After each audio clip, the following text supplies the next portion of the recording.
Senate will come to order. Chaplain Dr. Black will lead the Senate in prayer.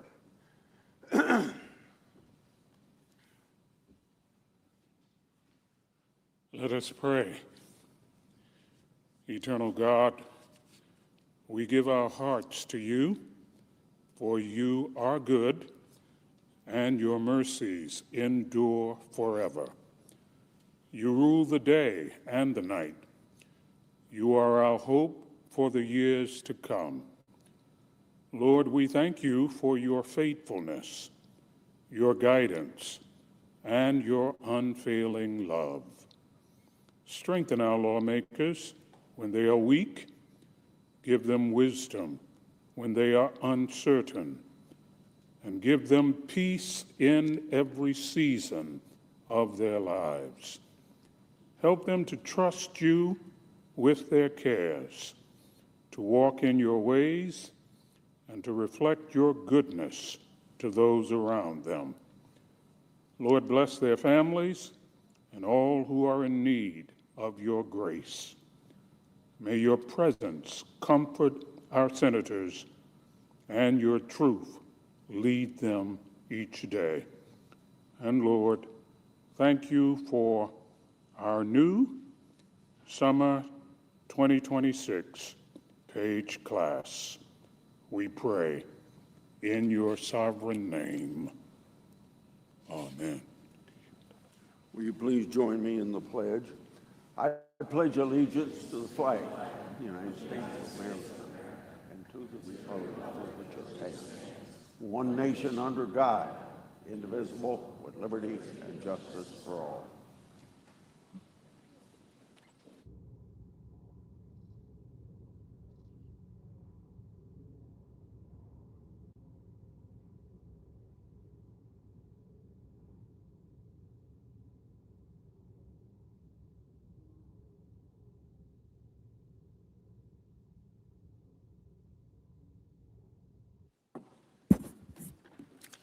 Under the previous order, the leadership time is reserved. Under the previous order, the Senate will be in a period of morning business with senators permitted to speak therein for up to 10 minutes each.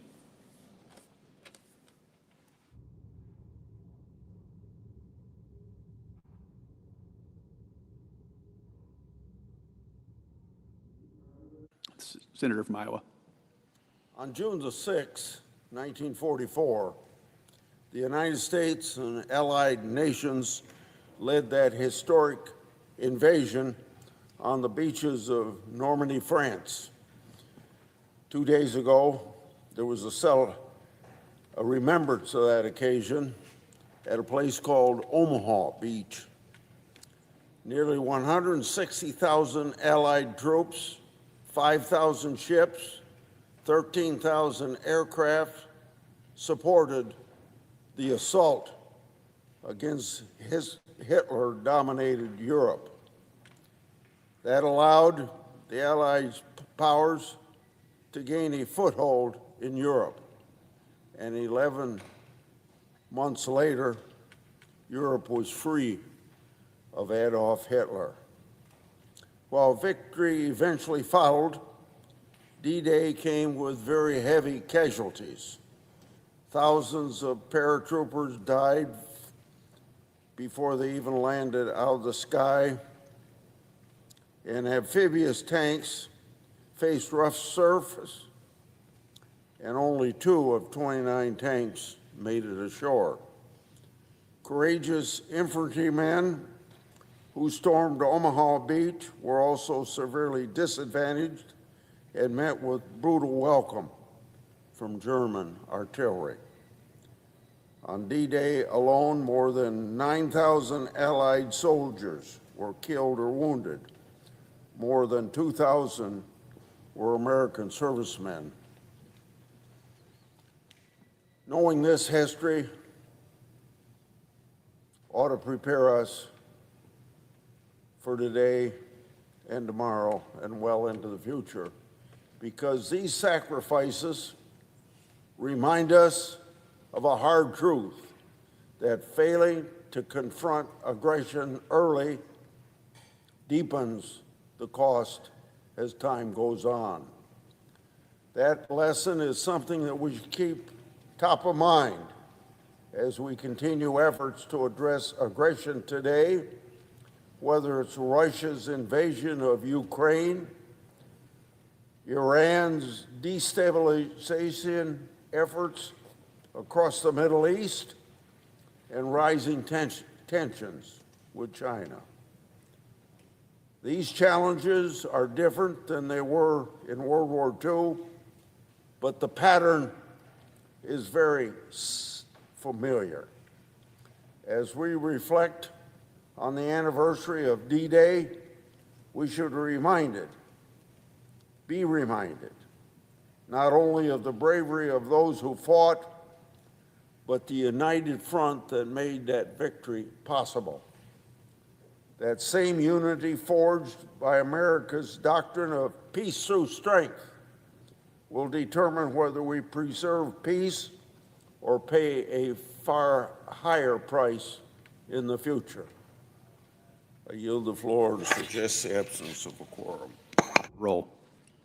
Ms. Alsobrooks.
Mr. President, Majority Leader. Mr. President, I ask unanimous consent the quorum call be suspended. Without objection.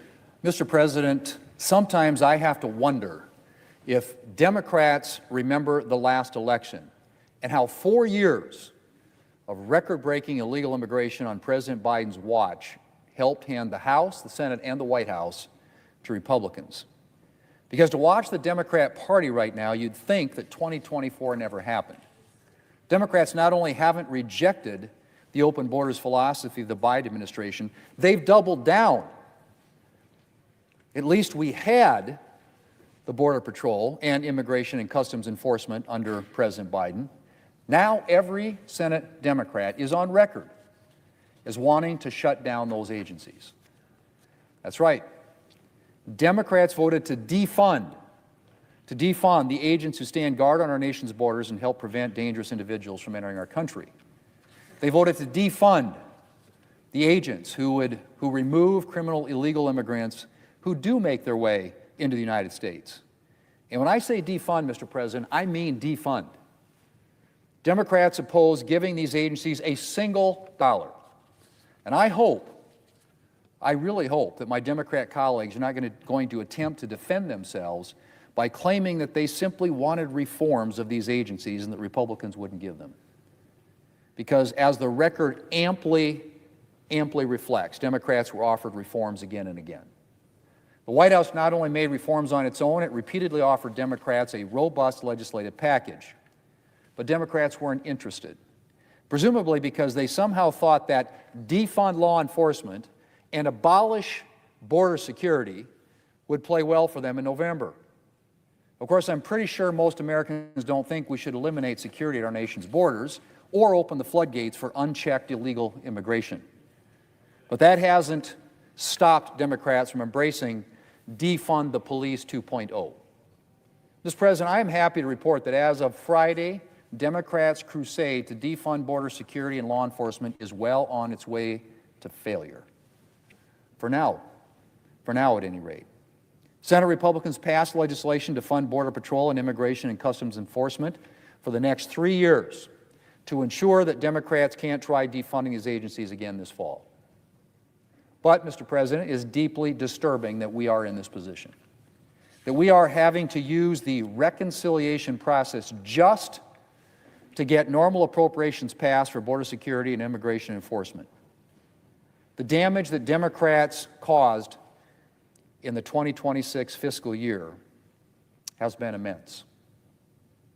2 record-breaking government shutdowns. Critical workers at DHS left for months without pay. Government workers lined up at food banks. TSA agents quitting in droves. And that's not to even mention what would be irreparable harm to the appropriations process here in the Senate. And then there's our subject today, defund the police 2.0. The Democrats' resolute refusal to spend a single dollar protecting our nation's borders or deporting criminals here in our country illegally. It is absurd, Mr. President, that Republicans are having to act unilaterally to fund basic national security responsibilities.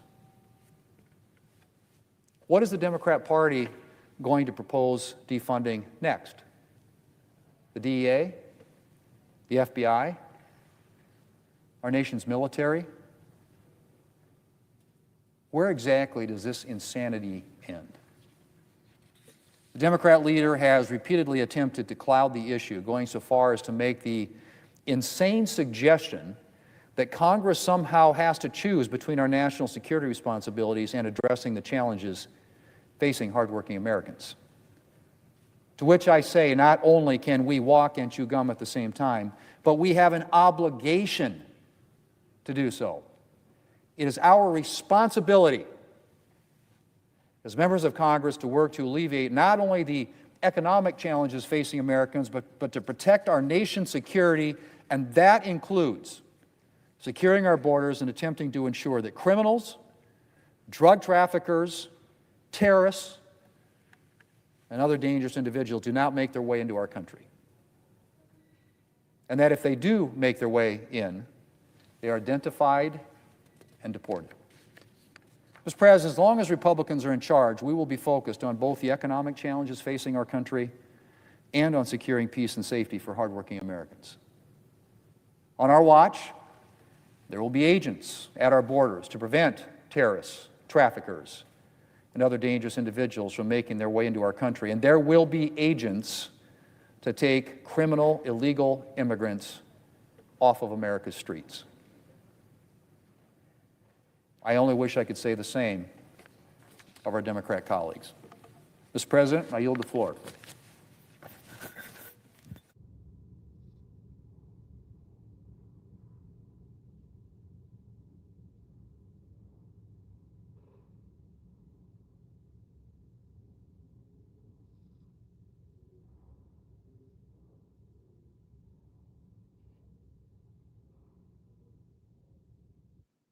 President. Democrat Whip. Mr. President, I met a woman at a hearing from Chicago, which I'm honored to represent.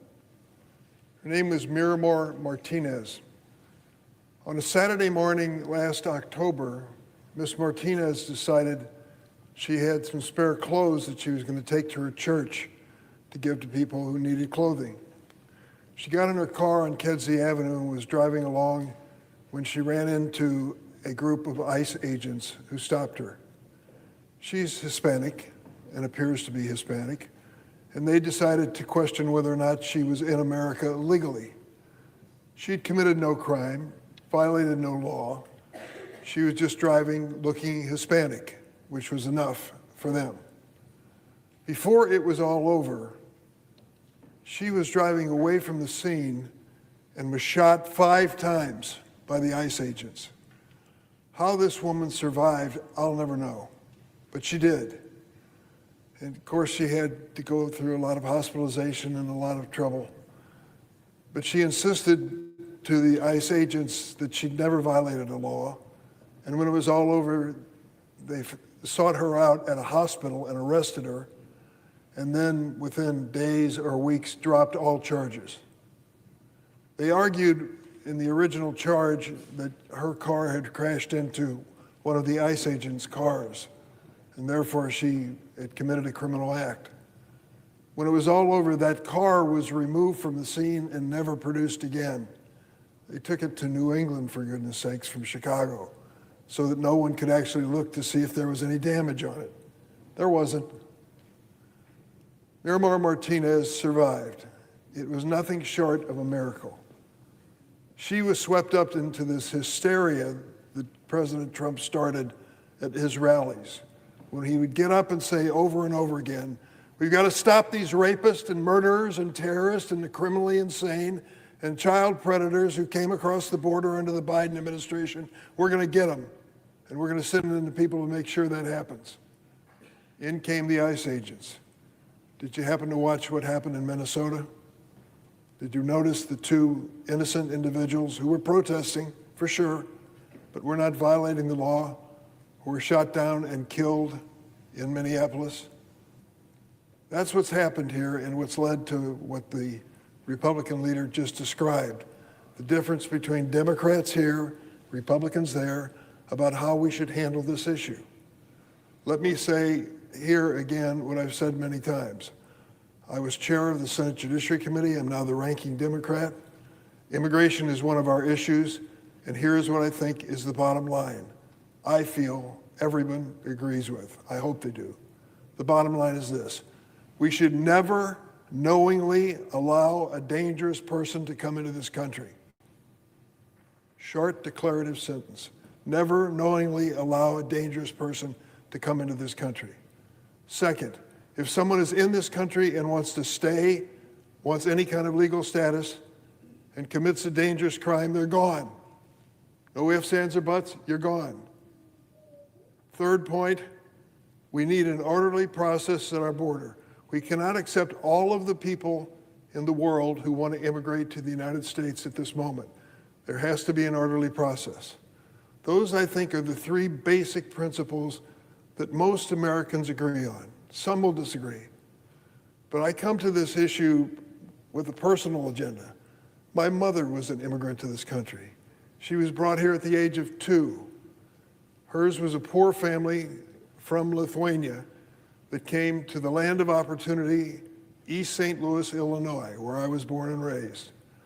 My grandfather worked jobs that required manual labor, as immigrants do. They took jobs other people wouldn't consider. And here, the next generation produces a grandson who was elected to the United States Senate. That's my story. That's my family's story. That's America's story. We are a nation of immigrants. Some brought here involuntarily, some came here voluntarily. And it's made us a great nation, and I'm proud of it. In my office, just a few steps from here, is my mother's naturalization certificate by my desk. I want everyone who comes in my office to know I'm the proud son of an immigrant. I don't believe immigrants are inherently evil or bad. I think just the opposite. They are people who come here and work themselves to death so that their kids have a better life. We have now reached a mindset in this country that anyone who wants to come in here is suspected of a crime or dangerous conduct. We should do a background check for sure. But listen to what happened. I've been in the Senate for a number of years, and 20 years ago I introduced a bill called the DREAM Act. The DREAM Act basically said, if you are brought to the United States as a child, grow up in the United States and have nothing serious in your background that raises any question, if you went to that school every day and pledged allegiance to that flag, believing you were part of America, you deserve a chance to earn your pathway to citizenship. That's what the DREAM Act said. Lucky for me, my colleagues in the Senate by the name of Barack Obama was a co-sponsor of my bill. Turns out he got a promotion from the Senate and became President of the United States. And I wrote him a letter co-signed by Senator Richard Lugar, Republican of Indiana, asking him by executive order to try to create a mechanism like the DREAM Act that gave these kids brought to America a chance to earn their way to citizenship. He came up with something called DACA. And under DACA, these young people, if they would step forward and identify themselves to the government, they're undocumented, if they'll identify themselves to the government, if they were brought here as children, we'd give them a chance. But the chance was simply this: you can legally work in the United States and you won't be deported. Every 2 years, you have to apply for DACA again, every 2 years. Pay a $600 fee every 2 years and go through a lengthy criminal background check. If you pass it, you get DACA for another 2 years. 980,000 young people step forward in the United States to sign up for DACA. How are we doing with these people with DACA? Pretty good. They're teachers, they're nurses, they're doctors, they're policemen, they're serving in our military. They are proving the point that they wanted to make. They love this country. They believe they're part of this country. They're not the problem. They've never been the problem. So what is the Trump administration doing to them? Denying them an opportunity to sign up for another 2 years. Their time is up. They're ready to do it, and they're holding them back. And sadly, they are deporting these young people who've done nothing wrong except try to prove themselves as to be loyal Americans. So when you look at the environment here created by the Trump administration on the issue of immigration, you see overwhelmingly that you got to listen to the whole story. Of every 7 people who are arrested and deported by ICE under the Trump administration, out of every 7, 6 of them have no criminal records. They're not the rapists and the murderers and the terrorists. They're people who live next door to you. They go to the same church you go to. They're the ones who just took care of your sale at the convenience store. They're doing their thing in America, and they're not breaking any laws, and the Trump administration has said they still have to be deported. That, I think, is too much. And when it comes to this debate over funding ICE, what the Republican leader, and he is my friend, John Thune is my friend from South Dakota. We disagree on a lot of politics. I respect him as a person. We disagree on this issue. And when he talks about these individuals who are involved with the ICE agents and the Border Patrol and the such, and how they need to be funded. What he doesn't mention is we've already funded them for this year and last year. And do you know what the funding level is for those agencies? It is more than the appropriation for the United States Marine Corps. More than the appropriation for the United States Marine Corps, for these ICE agents who insist on wearing masks and don't want to be held responsible for what they're doing in the streets of Chicago and Minnesota and other places. I think it is reasonable to say to them, you should be held to the same standards as any law enforcement official in America. My state troopers in Illinois don't wear masks. The sheriff's deputies don't wear masks. The policemen in Chicago don't wear masks. They wear video cameras, which we were insisting that these ICE agents also carry. They have their names above their badges so that you know who they are and can hold them responsible for any misconduct. It's not unreasonable to do this. The Republicans say no, we'll make the rules. You probably saw, maybe you didn't, it was a Chicago occurrence and we all saw it, when they broke down the door of a man's home and went in and said, you're undocumented, we're going to deport you. They dragged him out and he was wearing a bathrobe. They took him out of the shower. It took 2 or 3 days to finally square it away. He was an American citizen. They got the wrong house. They had no warrant to tear down his front door. They did it anyway. That sort of thing should stop. ICE agents should play by the same rules as policemen, professional law enforcement, all across America. That's what we feel on the Democratic side. We're getting nowhere on that issue on the Republican side. So I think the bottom line is this. We want a safe country, but we also have values. We don't want to mistreat people who are doing a good job in their lives and serving us in very important ways. I think about my state of Illinois and most other states, and we have a real serious problem finding caregivers. Caregivers in daycare centers for children, for disabled people, and certainly for our parents and grandparents who are in nursing homes and places. Who are those caregivers? Go in and take a look. 40% of them are immigrants. They're the ones who make sure that your mom and your grandmother are treated with respect and have a chance for decent human treatment during the course of a day. We want them gone. Who's going to take their place? We know better.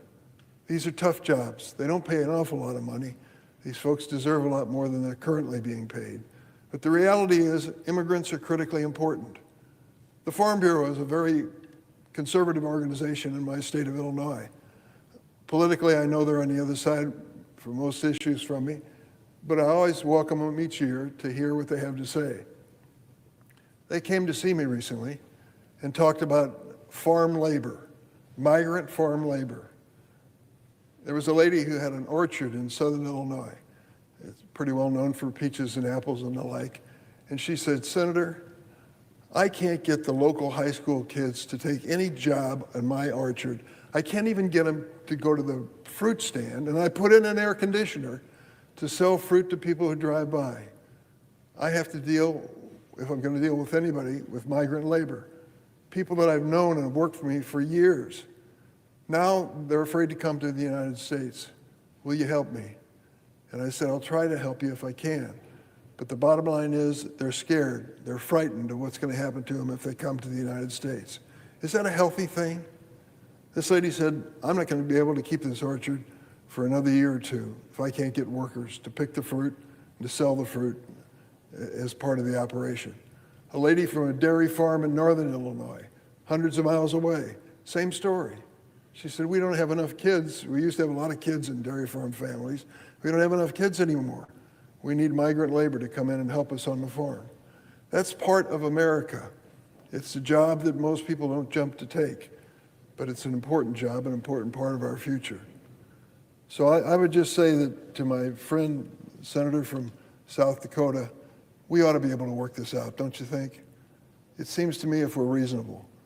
There are people like Steve Miller, who works in the White House and advises the president. He doesn't like immigrants. I know Mr. Miller. I've worked on the other side of the table from him for a long time. I know what his values are. He just doesn't like them. And he's pretty clear about that. And he inspires a lot of the conduct coming out of the White House. But there are others sitting on the other side of the aisle, Republican side, who I know feel differently, who would be willing to sit down and work. Is it possible for a partisan United States Senate to write a comprehensive immigration bill that both sides agree on? The answer is clearly yes. There were 8 of us, 4 Democrats and 4 Republicans. I was on the Democratic side with Schumer, a couple other senators, and then on the Republican side it was led by John McCain. And we put together a comprehensive immigration bill and brought it to the floor, Democrats and Republicans, and passed it with over 60 votes. It can be done, but you've got to have people who are willing to sit down and say, let's be honest about it. Keep the bad guys out, but give those DACA kids, for example, a chance to be part of America's future. That's where I think is the middle ground that most Americans would agree on. And it's still something that I think we should aspire to. I don't know where we're going next on this immigration matter, but I worry about what's going to happen to a lot of people that I represent in Chicago. They're so frightened in the Hispanic communities of Chicago, they've stopped going to church. Some won't send their kids to school. They're just afraid of what's going to happen. Somebody's going to be arrested, somebody will be deported, or like Miramar Martinez, God forbid, be shot on the street because they look too Hispanic. That's the reality of where we are today. We are a better nation than that. We can do a better job than that. We can't leave the debate where it is as to who's in favor of law enforcement and who isn't. I'm in favor of law enforcement.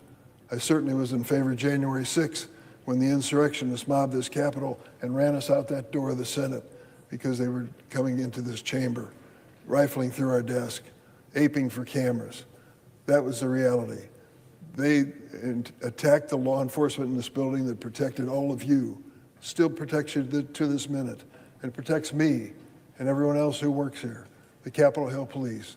140 of them were victimized by those insurrectionists. Some people are trying to rewrite history and say this didn't happen. They got a problem. It's called videotape. Videotape tells the story and we all saw it. So let's respect law enforcement for the job they're doing. Let's not give them impossible tasks. Let's not ask them to wear masks, for goodness sakes, so that people don't know who they are. America is better than that. Mr. President, I have a written statement for the record, but I didn't quite get to it. So I ask unanimous consent to put this statement in the record. Without objection. Thank you, Mr. President. I yield the floor.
Senator from Iowa. 87,000. That's how many lives were at risk in August 2024 when Austrian security services thwarted a devastating terrorist attack on a Taylor Swift concert in Vienna. Many of these lives could have been young girls from around the world, including Americans. Now, this tragedy was halted because of thanks to Section 702 of the Foreign Intelligence Surveillance Act. Austrian authorities were able to cancel the concert and apprehend the applauding terrorists, all because U.S. intelligence agencies were able to share critical intelligence gathered under Section 702 authority before the attack occurred.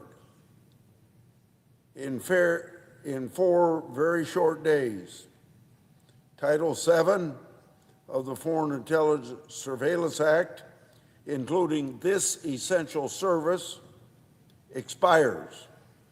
We can't let that happen. Section 702 happens to be our most nimble and effective intelligence collection tool. Section 702 equips our military with a strategic advantage.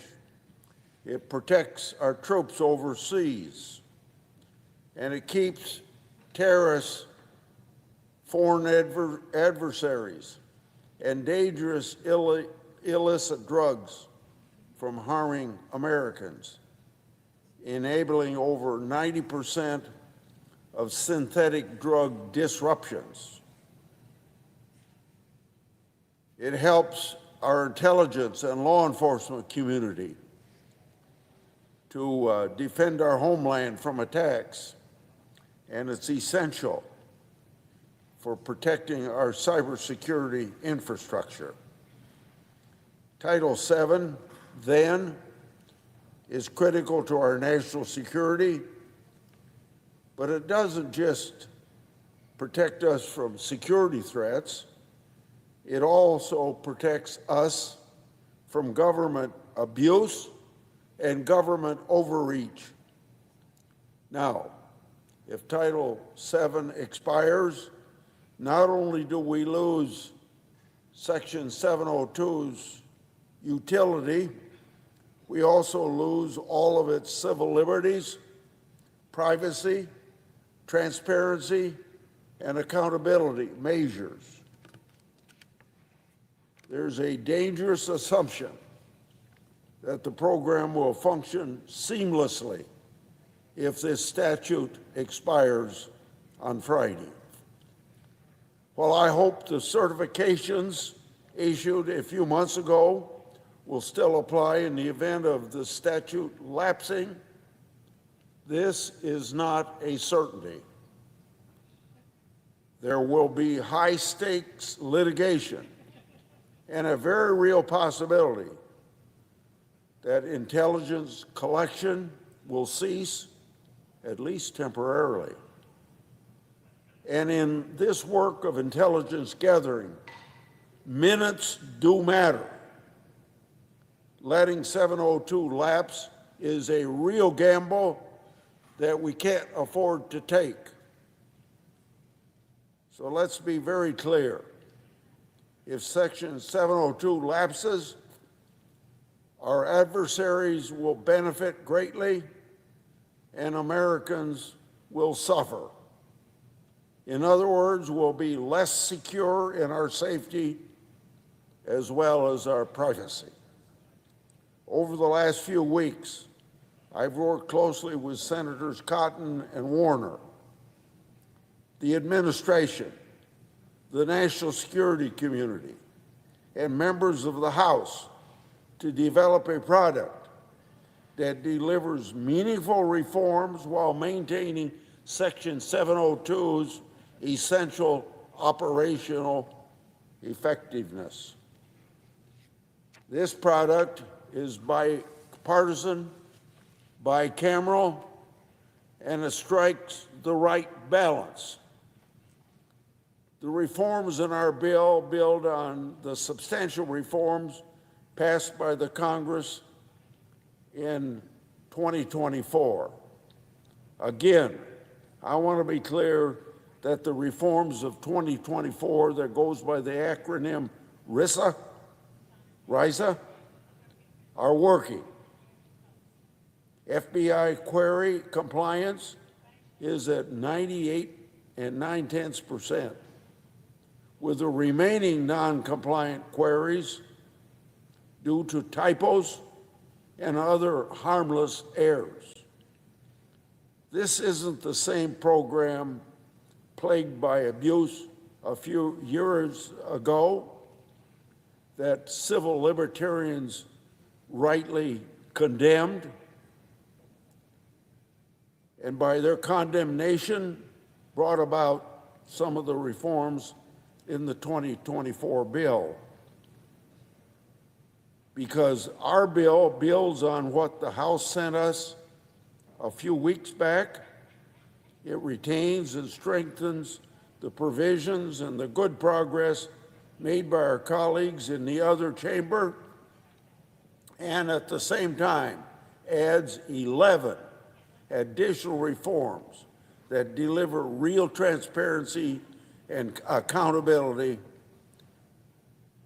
So let me list just a few.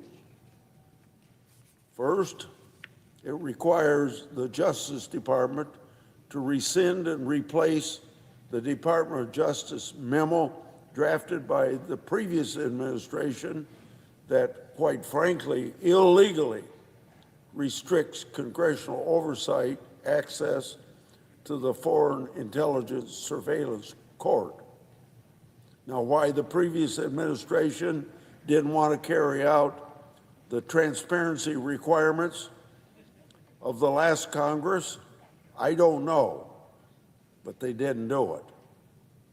Secondly, it gives Congress a voice in the amici appointment process by requiring leadership to submit a bipartisan list of candidates to whom the Fifth Court is obliged to give the highest preference. Three, it levies criminal penalties on those who willfully violate querying standards. Fourth, it limits and clarifies the definition of a, quote, electronic communication service provider, end quote, thus addressing a concern of civil liberties groups across the political spectrum. Fifth, it requires the FBI monthly to submit U.S. person query justifications to the Foreign Intelligence Surveillance Court and the Civil Liberties Protection Officer for review. And six, it requires non-compliant queries and abuse to be referred to the Inspector General. Now, there's other points that could be made, and I could go on, but I think the point's very clear when it comes to transparency and accountability that we've added to what was started in 2024.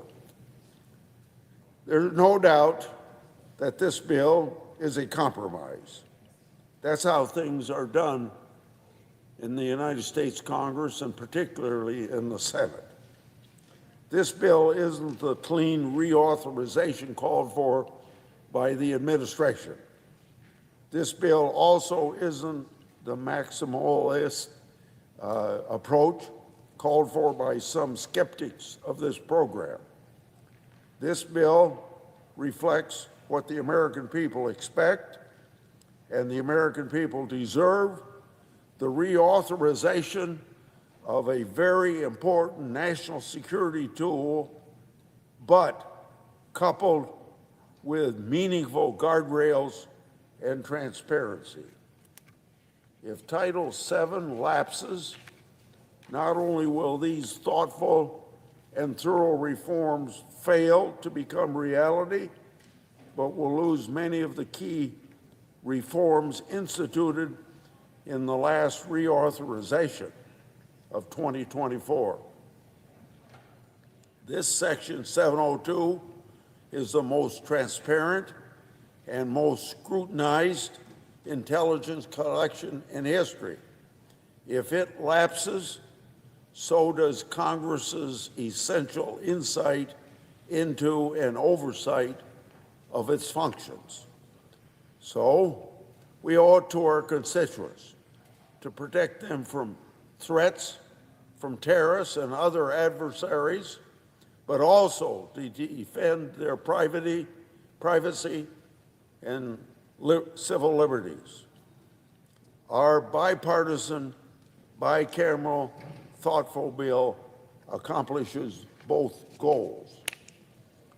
I appreciate the collaboration with my colleagues, Senator Cotton and Warner, and I appreciate the collaboration and engagement from the administration and from our national security partners. I'm grateful for the engagement from the House of Representatives. We got this bill to a very good place, and it's the kind of a bill that should have significant support from both sides of the aisle. Now, we need to finish this job. We need to put aside partisanship and do what's right by the American people. We need to advance this bill to the President's desk and reauthorize this very critical program. My Democratic colleagues should recognize that walking away from this deal isn't hurting President Trump, it's hurting the American people. I hope my colleagues appreciate this bill for what it is, and I pray that we can consider this bill later this week, and I urge everyone in this chamber to vote yes on reauthorizing Section 702 in this very careful and very thoughtful way now before the United States Senate. I yield the floor.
Democratic Leader.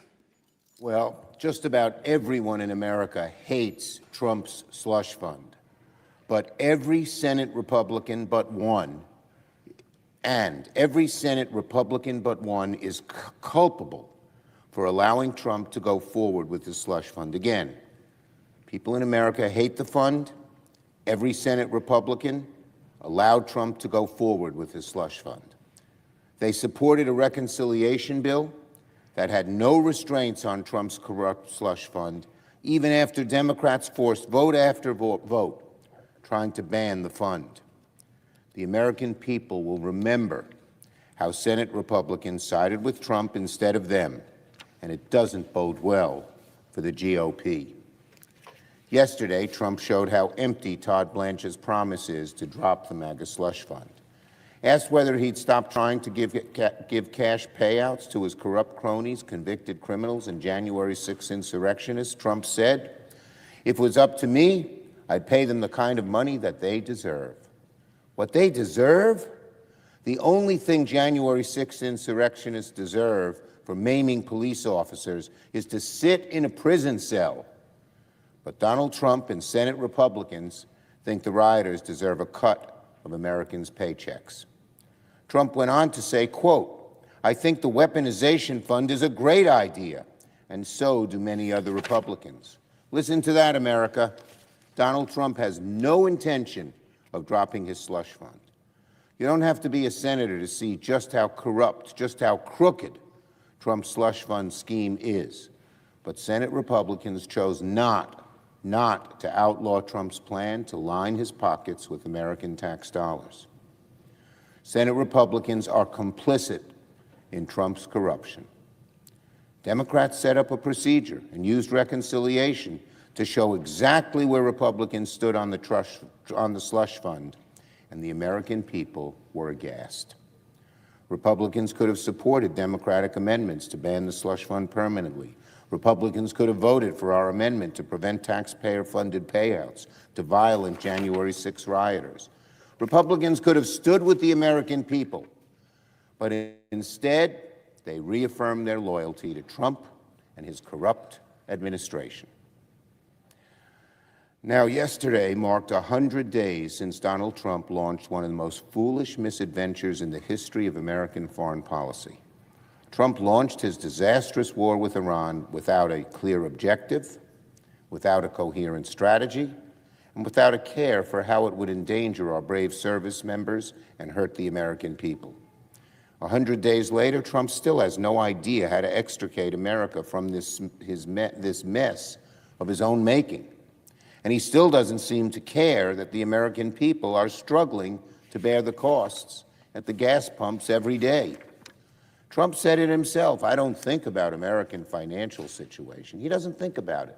The number one issue facing the American people, and he doesn't think about it. What kind of president is that? Trump better start thinking about Americans' financial situation, because it becomes more and more dire. Americans are becoming more and more livid.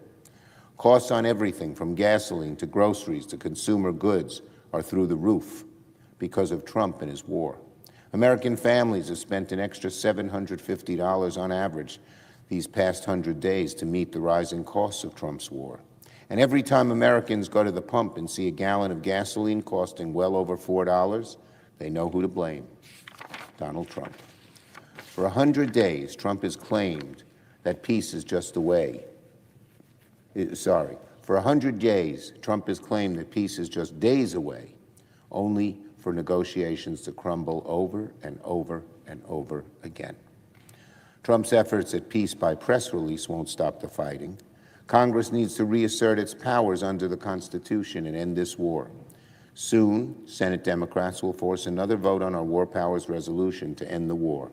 The 9th opportunity we have given Republicans to do their jobs and dig themselves and Trump out of this hole. The walls are closing in on Trump and the U.S. economy. Republicans need to find their courage and end this war. On the Knicks, playing tonight. New Yorkers love the New York Knicks. Some of us remember the good old days when the Knicks won the championship with DeBusschere and Bradley at the forwards, Willis Reed at center, and Earl of Pearl and Clyde as the point guards. Those were the glory days, and the glory days are back.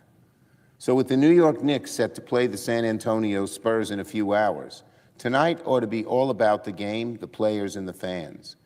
But Donald Trump wants to make tonight all about himself, like he always does. Midtown has to shut down. Bars near the Garden are about to take a huge night on what should be their biggest, a huge hit on what should be their biggest night of the year. And free watch parties near the arena have been canceled because Trump can't bear letting anyone else be the center of attention for one night. After waiting nearly 3 decades to see the Knicks play in the finals, New Yorkers deserve better than this. Knicks fans would give Trae Young wearing a Reggie Miller jersey a warmer welcome than the one they'll give Trump when he walks into Madison Square Garden tonight. Knicks fans know that tonight is about New York, not about any one New Yorker. Best of luck to the Knicks tonight, and you'll hear of us from the streets of New York to the Senate floor. Knicks in 4. I yield the floor.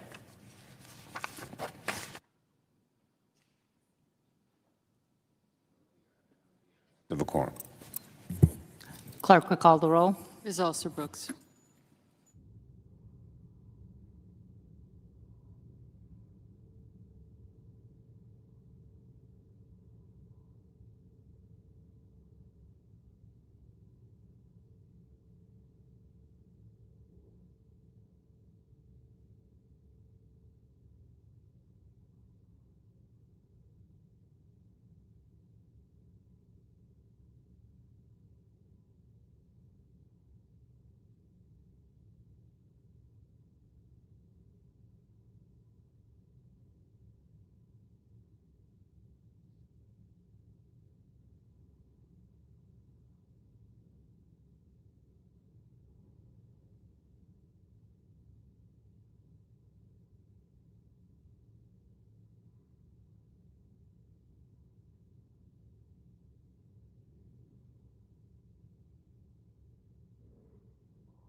Senator from Indiana, Ask for unanimous consent to suspend the quorum call. without objection. Thank you, Madam President. Indiana sits at the crossroads of America, but we also sit at the crossroads of more than just freight traffic and geography. Indiana is also the crossroads of our country's defense industrial base. Indiana's defense and manufacturing industry is helping America to make America stronger each and every single day. And now that one of our most important military assets, the Naval Weapons Station Crane, will be getting a one-star reserve flag officer, Indiana's defense industry will be stronger than it has ever been before. And I just wanted to come to the floor today as we begin this week and talk about the important role that Indiana is playing in leading America's defense industry. Indiana has one of the highest concentrations of manufacturing jobs anywhere in the country. And we have a great business environment, which is why we have a major defense footprint in my backyard in Fort Wayne, Indiana. A number of companies that are located there, like BAE Systems, L3 Harris, Raytheon, Ultra Maritime, and General Dynamics, they all call Northeast Indiana, where I live, home, employing tens of thousands of Hoosiers. Indiana leads the nation as well in steel production, and the steel mills in Burns Harbor forge the steel plates that make up our Navy's ships. And Indiana is home as well to some of the brightest minds that are working in national security and national defense. We have top engineering schools at places like Crane that send their graduates to Crane Navy Base, schools like Purdue, Notre Dame, and Trine, Rose-Hulman. They pump out a lot of engineers who get good paying jobs at Crane and a number of these defense companies. At Purdue University, the Hypersonics and Applied Research Facility is running some of the most advanced wind tunnel tests anywhere in the world. And the results of those tests will help better our advanced missile technology.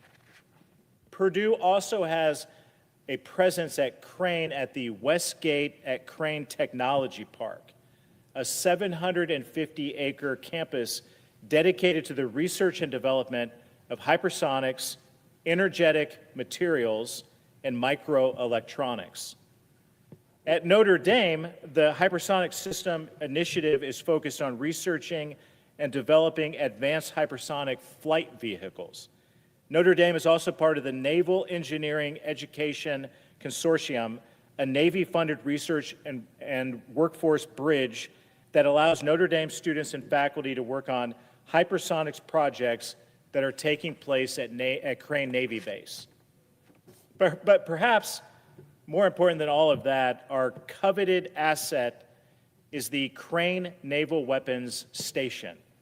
Crane is the third largest Navy base in the world. A lot of people don't even know it exists, and it's in Indiana.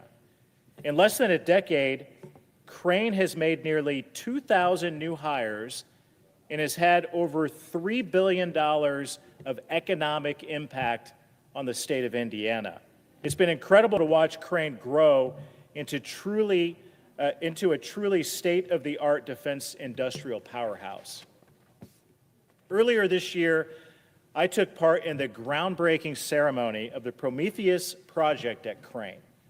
Prometheus will be a leader in the productions of solid rocket motors, which are vital for critical munitions that are increasingly in short supply. And I was proud to fight hard here in Congress to secure $150 million in the One Big Beautiful Bill to help projects like Prometheus take off. Crane is doing some of the most advanced missile and hypersonic testing and development anywhere in the world. Madam President, I also helped secure almost $500 million for the MACH-TB program, a joint Department of War effort to accelerate hypersonics testing, which is also taking place at Crane.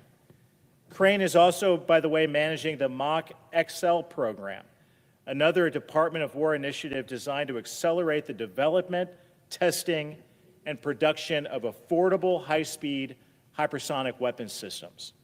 And Crane is also leading the development of the Navy's nuclear sea launch cruise missile, also known as SLCM-N. Madam President, I could go on for a long time. I'm very proud of what happens at Crane and what's going on in Indiana. And I've only scratched the surface of the incredible defense projects taking place in my great state. But it is precisely because of how important our defense industrial industry is, especially at Crane, that I applaud Secretary of War Pete Hegseth and Acting Secretary of the Navy Hung Cao's decision to assign a one-star flag officer to Crane, a really important development for our state. This is the most significant expansion of Crane since its creation. It will bring game-changing new authorities and manpower to our state and further cements Indiana as the heart of America's hypersonic enterprise. The one-star position will be responsible for integrating the Navy's nuclear sea launch cruise missile and conventional prompt strike weapons systems into and onto surface ships and submarines. It will bring more manpower, more authority, and more high-skilled jobs to Indiana while strengthening Crane's role in protecting our country.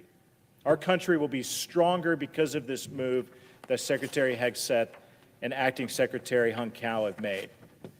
Madam President, President Trump and Secretary of War Hegseth are rebuilding our nation's military to make it even more lethal than it already was. And part of making our military stronger is by revamping our defense industrial base. Look no further than the great state of Indiana, which is leading the charge and showing the rest of the country what a robust defense industrial base can look like.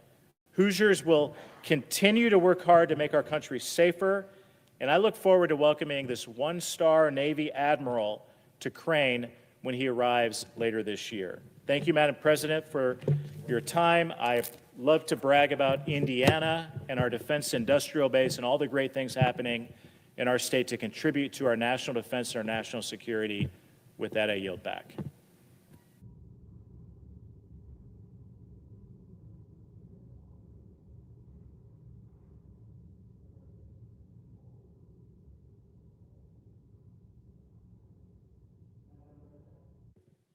From Indiana. I ask for unanimous consent to waive the mandatory quorum call with respect to the Mativi nomination. Without objection.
The senator from Kansas. Madam President, thank you. The Senate will hear this evening soon vote, or at least begin the nomination process to vote for Tony Mattivi to serve as the United States District Judge for the District of Kansas. I have often said that one of the most important responsibilities given to the United States Senate is that of providing advice and consent on judicial nominations.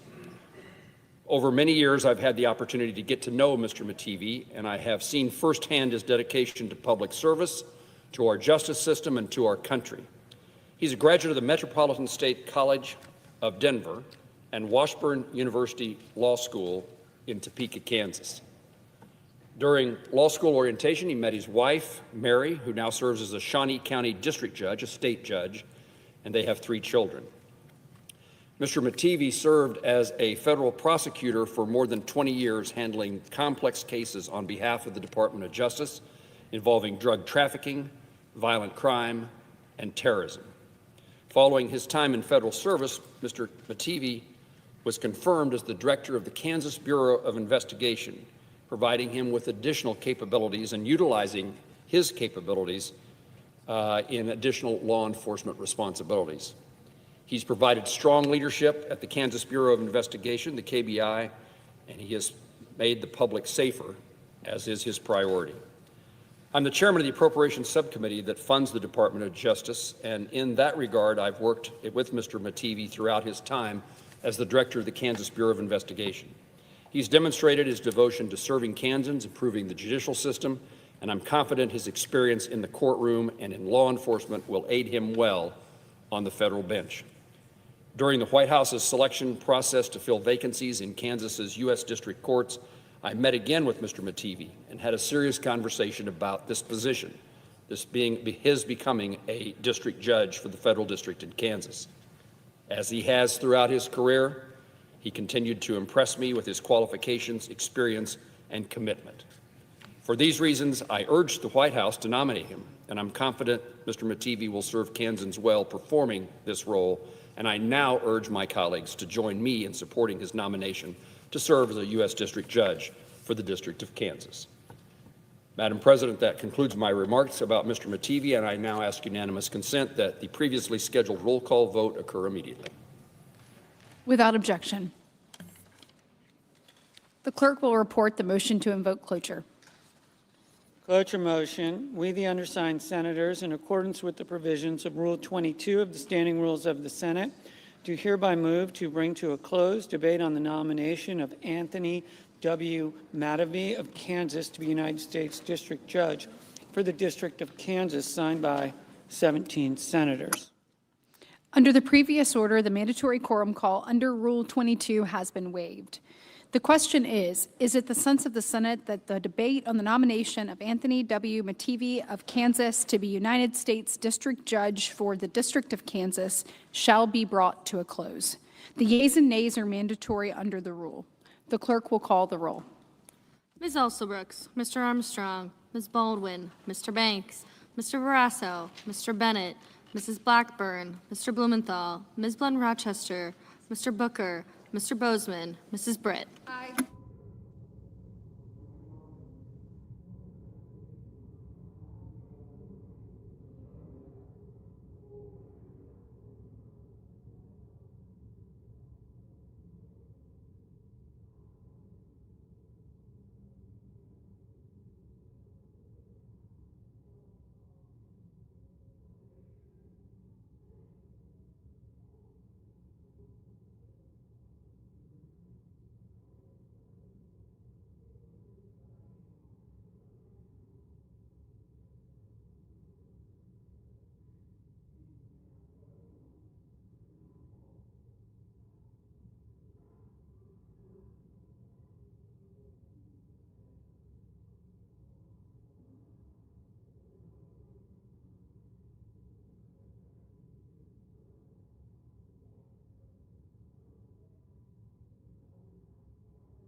Mr. Budd, Ms. Cantwell, Mrs. Capito, Mr. Cassidy, Ms. Collins, Mr. Coons, Mr. Cornyn, Ms. Cortez Masto, Mr. Cotton, Mr. Kramer, Mr. Crapo, Mr. Cruz, Mr. Curtis, Mr. Daines, Ms. Duckworth, Mr. Durbin, Ms. Ernst, Mr. Fetterman, Mrs. Fisher, Mr. Gallego,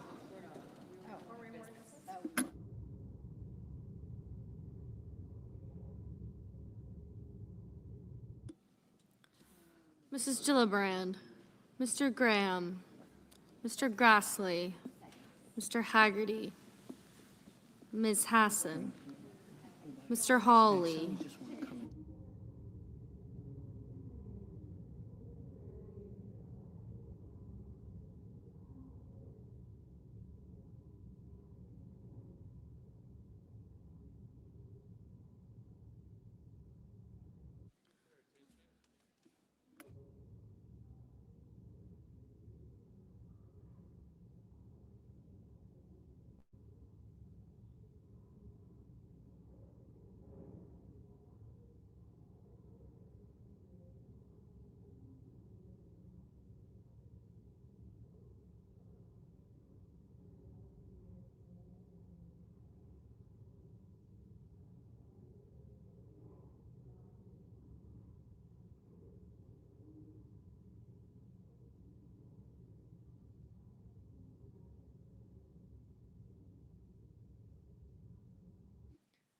Mr. Heinrich, Mr. Hickenlooper, Ms. Hirono, Mr. Hoven, Mr. Husted, Mrs. Hyde-Smith, Mr. Johnson, Mr. Justice, Mr. Kane, Mr. Kelly, Mr. Kennedy, Mr. Kim, Mr. King, Ms. Klobuchar, Mr. Langford,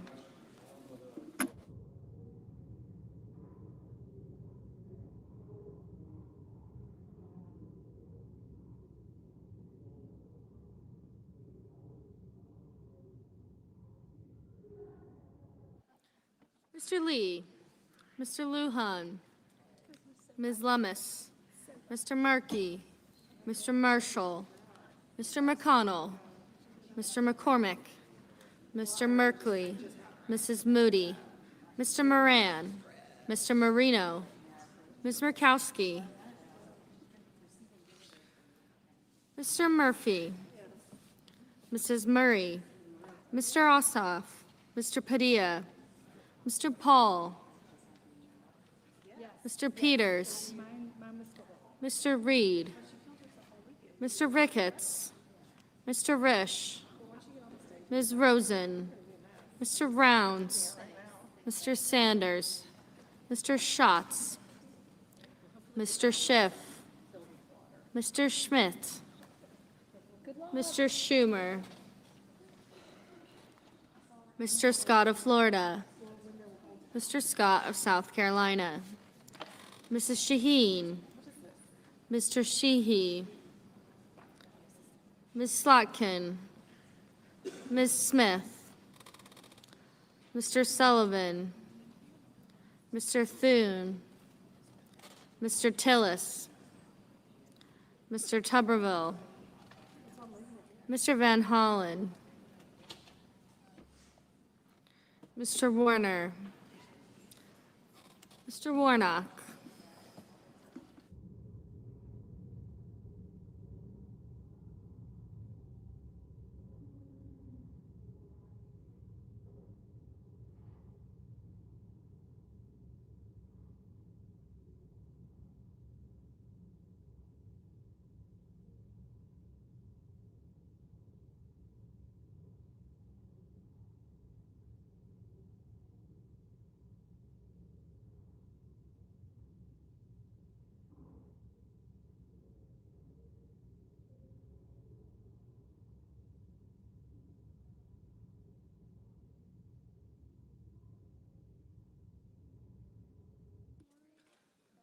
Ms. Warren, Mr. Welch, Mr. Whitehouse, Mr. Wicker, Mr. Wyden, Mr. Young.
Senators voting in the affirmative: Bozeman, Britt, Cornyn, Crapo, Marshall, Moody, Scott of Florida, and Sheehy.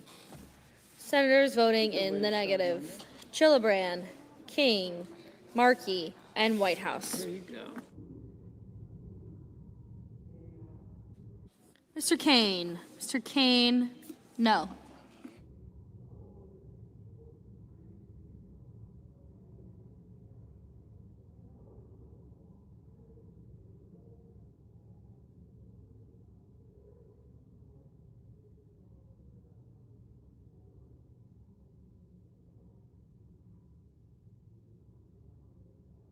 Mr. Kim. Mr. Kim, no. Ms. Smith. Ms. Smith, no.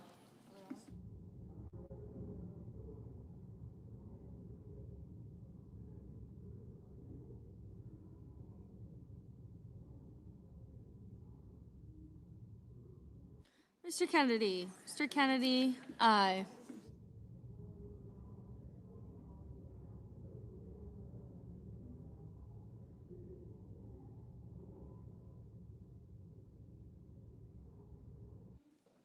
Mrs. Fisher. Mrs. Fisher, aye.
Ms. Hassan.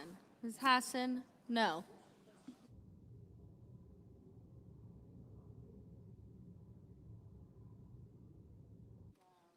Ms. Ernst. Ms. Ernst, aye.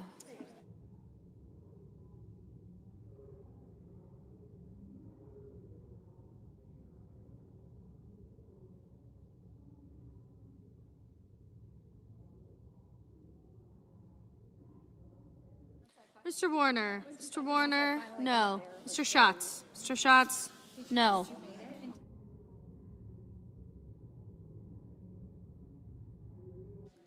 Mr. Murphy. Mr. Murphy, no.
Mr. McCormick. Mr. McCormick, aye.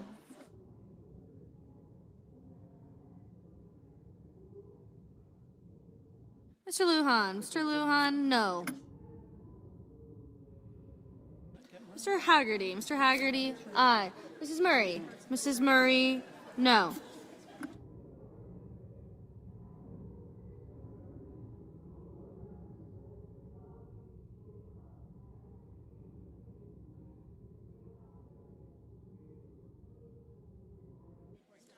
Mrs. Hyde-Smith. Mrs. Hyde-Smith, aye. Ms. Hirono. Ms. Hirono, no. Mr. Moran. Mr. Moran, aye.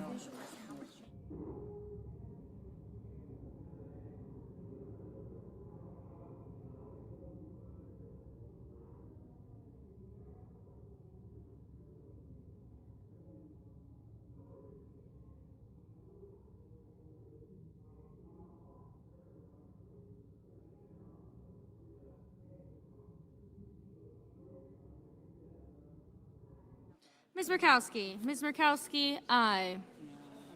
Mr. Rounds. Mr. Rounds, aye.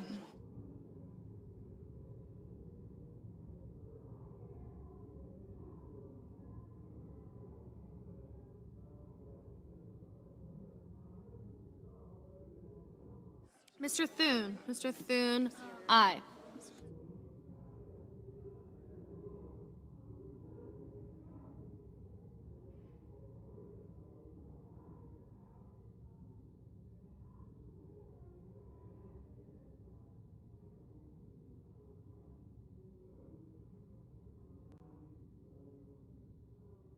Mr. Tuberville. Mr. Tuberville, aye. Ms. Cortez Masto. Ms. Cortez Masto, no.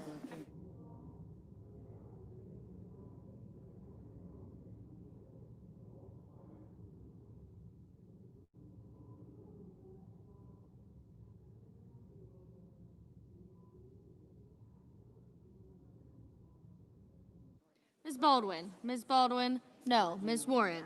Ms. Warren, no. Ms. Collins. Ms. Collins, aye.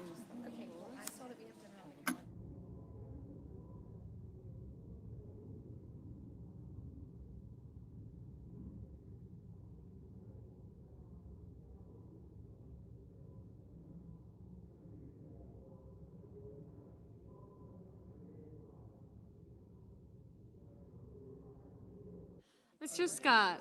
Mr. Scott of South Carolina, aye. Mr. Cotton. Mr. Cotton, aye. Mr. Daines. Mr. Daines, aye. Mr. Marino. Mr. Marino, aye. Mr. Husted. Mr. Husted, aye.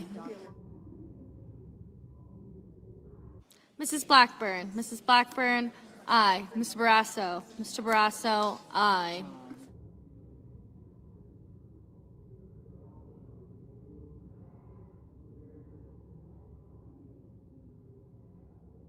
Mr. Wyden. Mr. Wyden, no. Mr. Durbin? Mr. Durbin, no. Mr. Hickenlooper? Mr. Hickenlooper, no. Mr. McConnell? Mr. McConnell, aye.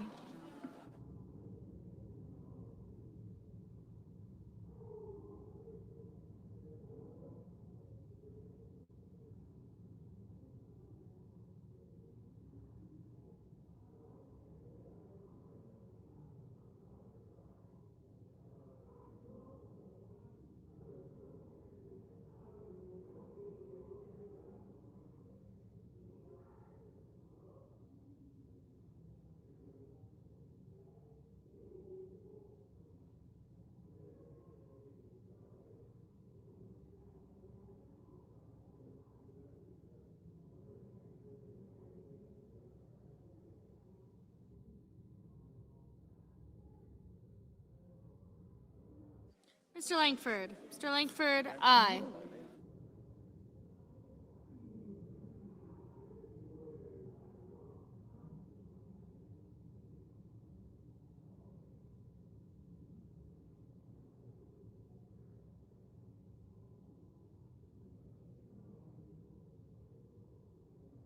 Mrs. Capito? Mrs. Capito, aye.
Mr. Reed? Mr. Reed, no.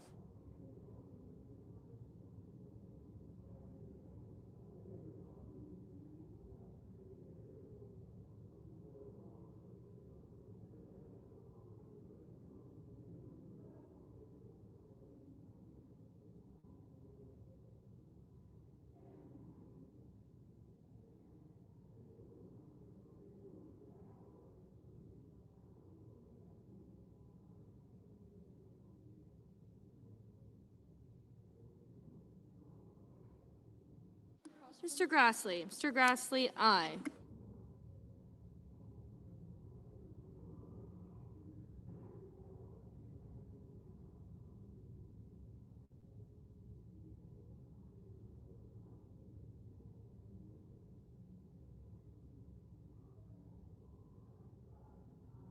Ms. Lummis? Ms. Lummis, aye.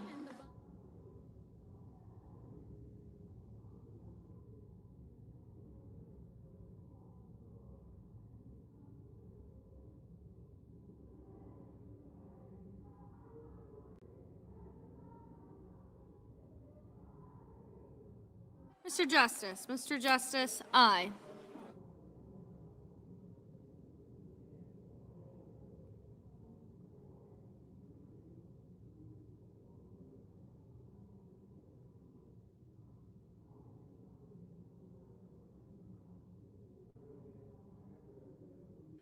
Mr. Schumer. Mr. Schumer, no.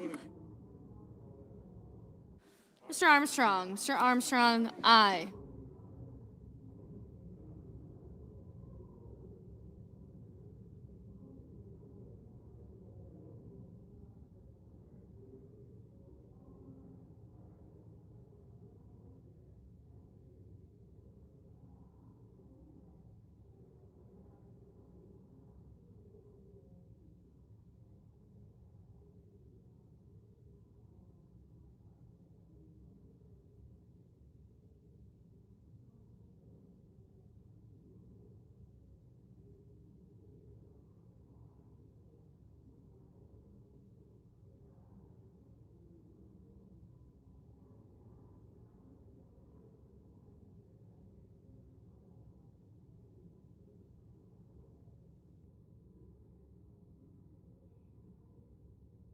Mr. Padilla. Mr. Padilla, no.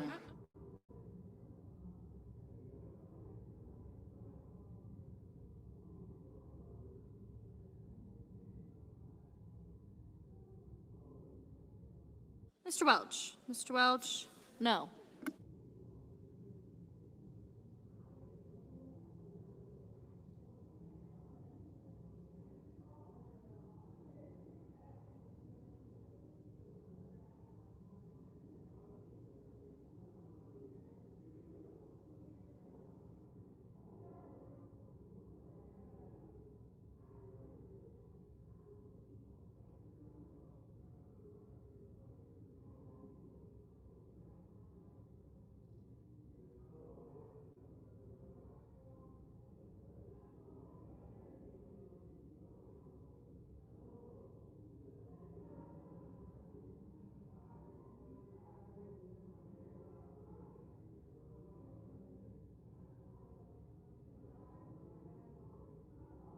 Mr. Wicker. Mr. Wicker, aye.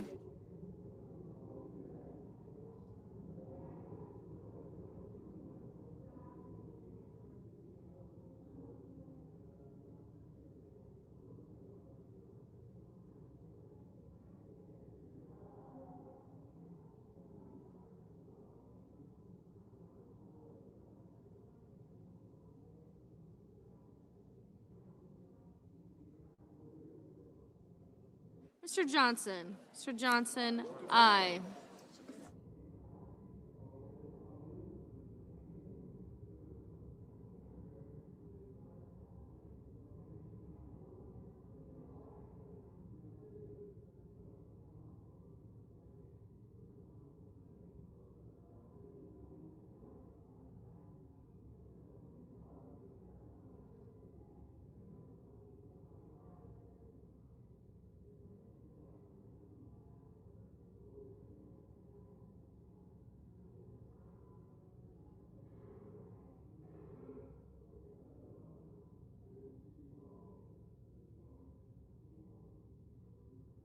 Mrs. Shaheen. Mrs. Shaheen, no.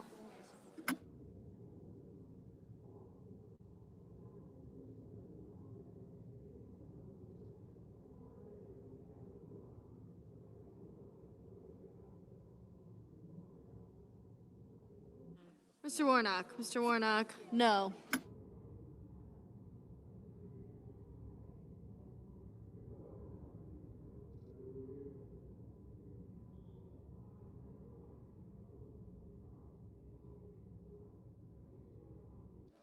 Mr. Hoven. Mr. Hoven, aye.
Mr. Van Hollen. Mr. Van Hollen, no. Mr. Coons. Mr. Coons, no.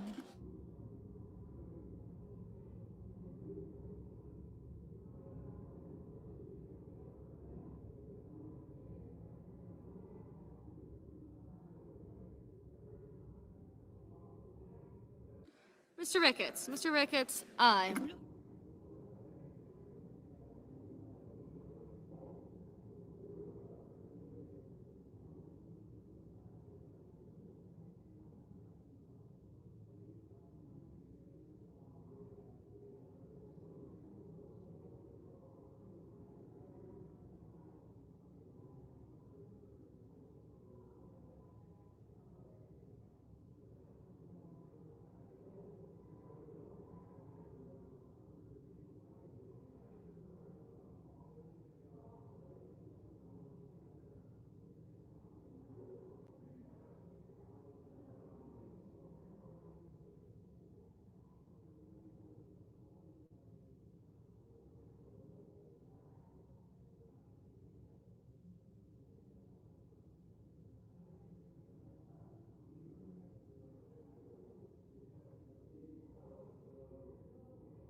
Mr. Schiff. Mr. Schiff, no.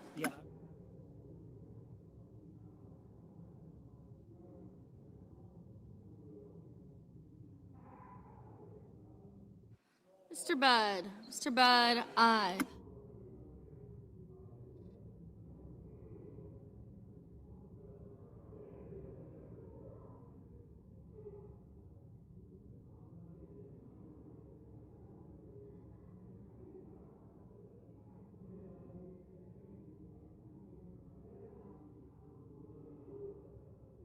Mr. Hawley. Mr. Hawley, aye.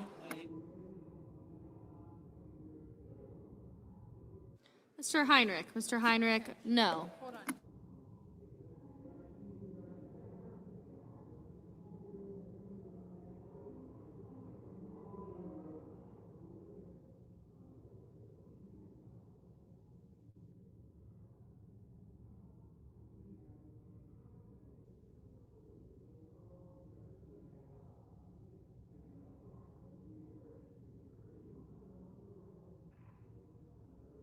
Mr. Ossoff. Mr. Ossoff, no.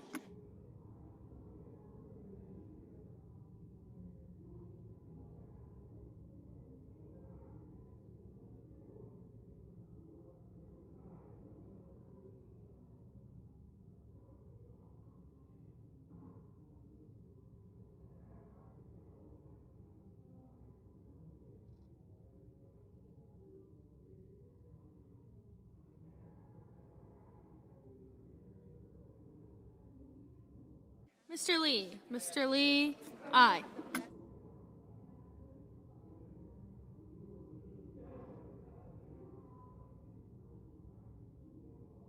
Mr. Curtis. Mr. Curtis, aye.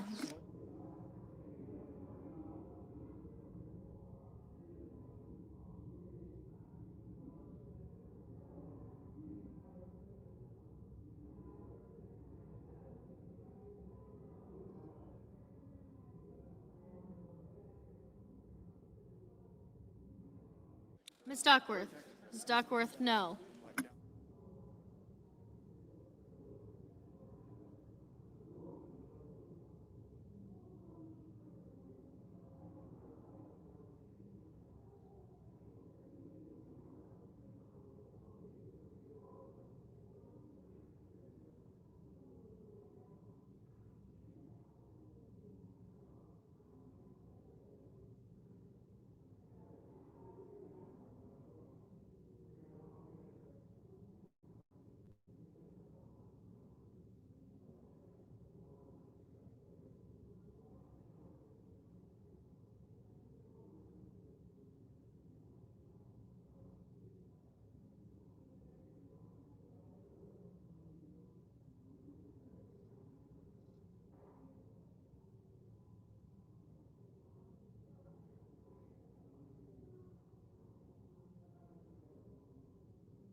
Mr. Gallego. Mr. Gallego, no. Mr. Sullivan. Mr. Sullivan, aye. Mr. Sanders. Mr. Sanders, no. Mr. Paul. Mr. Paul, aye.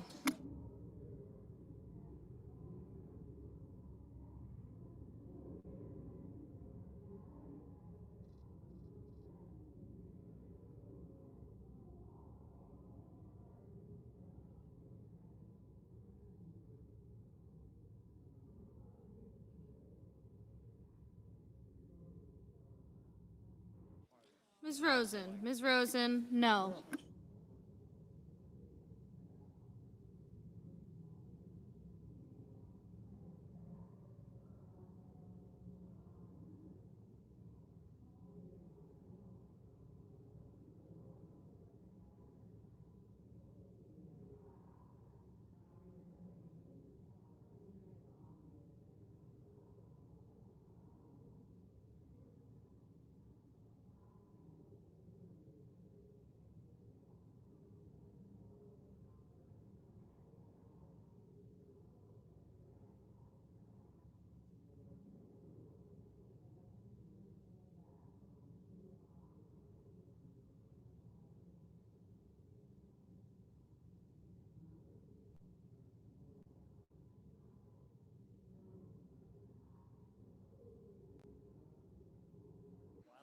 Mr. Blumenthal. Mr. Blumenthal, no.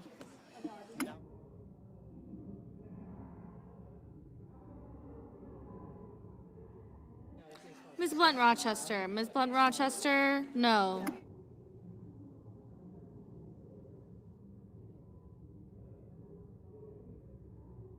Mr. Banks. Mr. Banks, aye.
Mr. Schmidt. Mr. Schmidt, aye.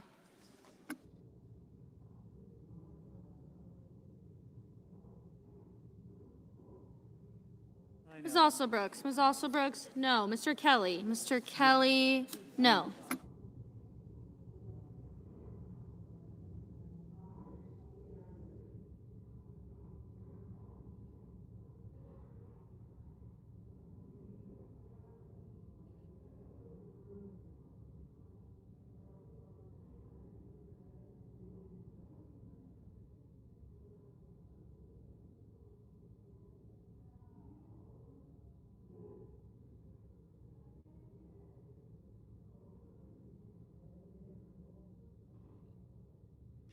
Mr. Peters. Mr. Peters, no. Ms. Slotkin. Ms. Slotkin, no.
Mr. Cassidy. Mr. Cassidy, aye.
Ms. Cantwell.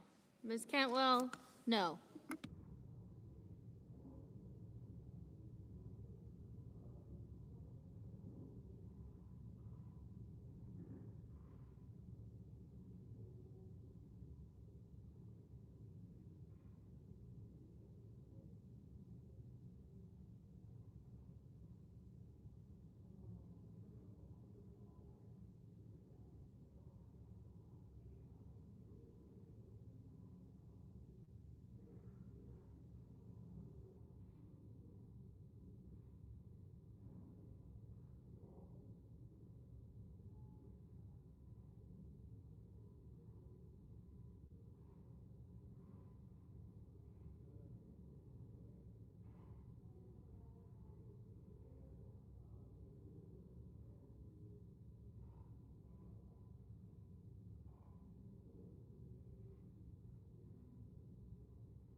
Mr. Cruz. Mr. Cruz, aye.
Mr. Young. Mr. Young, aye.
On this vote, the yeas are 49, the nays are 42, and the motion is agreed to. Clerk will report the nomination. Nomination, the judiciary, Anthony W. Mativi of Kansas to be United States District Judge for the District of Kansas. President. Majority Leader, Mr. President, I ask unanimous consent that notwithstanding, I should say, Rule 22, the post-closure time with respect to Executive Calendar Number 744 be expired, and the Senate vote on confirmation of the nomination at 2:15 p.m. tomorrow. Finally, if the nomination is confirmed, the motion to reconsider be considered and made laid upon the table, and the President be immediately notified of the Senate's action. without objection. Mr. President, I move to proceed to legislative session. Questions on the motion? All in favor say aye. Aye. All present say no. The ayes appear to have it. The ayes do have it. The motion is agreed to. Mr. President, I move to proceed to executive session and consider calendar number 745. Questions on the motion? All in favor say aye. Aye. All opposed say no. The ayes appear to have it. The ayes do have it. The motion is agreed to. Clerk will report the nomination. Nomination, the judiciary, Anthony J. Powell of Kansas to be United States District Judge for the District of Kansas. Mr. President, I send a cloture motion to the desk. Clerk will report. Cloture motion, we, the undersigned senators, in accordance with the provisions of Rule 22 of the Standing Rules of the Senate, do hereby move to bring to a close debate on the nomination of Anthony J. Powell of Kansas to be United States District Judge for the District of Kansas, signed by 17 senators as follows. Mr. President, I ask consent to reading the names be waived. Without objection. And I move to proceed to legislative session. Questions on the motion? All in favor say aye. Aye. All opposed say no. The ayes appear to have it. The ayes do have it. The motion is agreed to. Mr. President, I move to proceed to executive session and consider calendar number 765. Questions on the motion? All in favor say aye. Aye. All opposed say no. The ayes appear to have it. The ayes do have it. The motion is agreed to. The clerk will report the nomination. Nomination, Department of State, Brock Dahl of Maryland to be legal advisor. Mr. President, I send a cloture motion to the desk. The clerk will report.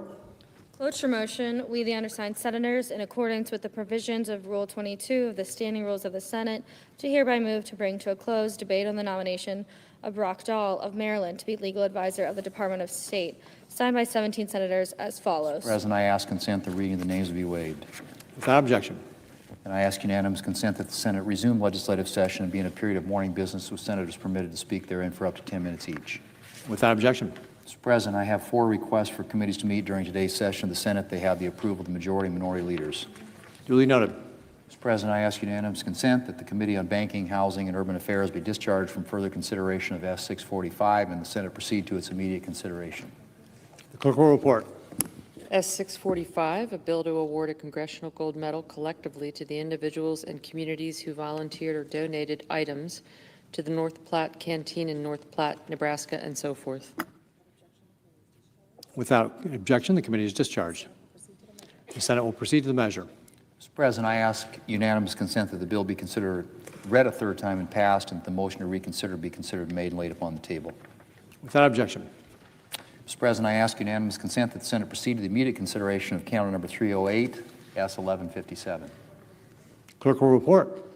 Calendar number 308, S-1157, a bill to direct the Secretary of Health and Human Services to conduct a review to evaluate the status of research on lung cancer in women and underserved populations and for other purposes. Without objection, the Senate will proceed to the measure. Mr. President, I ask unanimous consent that the committee reported substitute amendment be agreed to, the bill as amended be considered read a third time and passed, and that the motion to reconsider be considered made and laid upon the table. Without objection. Mr. President, I ask unanimous consent that the Senate now proceed to the en bloc consideration of the following resolutions which are at the desk, SRS 757 and SRS 758. Without objection, the Senate will proceed to the resolutions en bloc. Mr. President, I ask unanimous consent that the resolutions be agreed to, the preambles be agreed to, and that the motion to reconsider be considered made and laid upon the table, all in bloc. Without objection. Mr. President, I ask unanimous consent that when the Senate completes its business today, it stand adjourned until 10 a.m. on Tuesday, June the 9th, that following the prayer and pledge, the journal proceedings be approved to date, the morning hour be deemed expired, the time for the two leaders be reserved for their use later in the day, and the Senate be in a period of morning business with senators permitted to speak therein for up to 10 minutes each.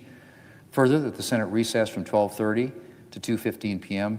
tomorrow for the weekly conference meetings, and that the Senate proceed to executive session to execute the order on the Mativi nomination at 2:15 p.m.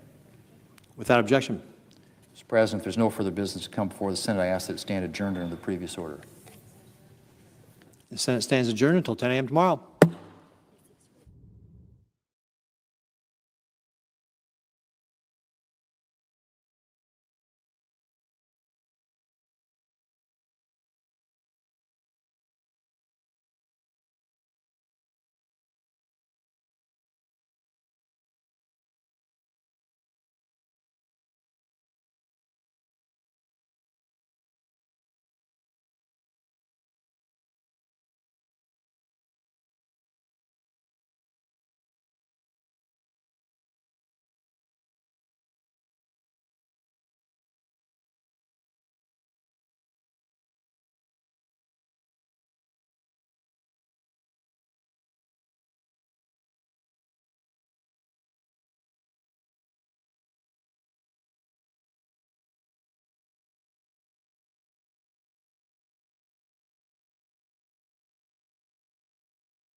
Enjoy more of our videos on the Community Advocate Network channel, and don't forget to like, share, and subscribe.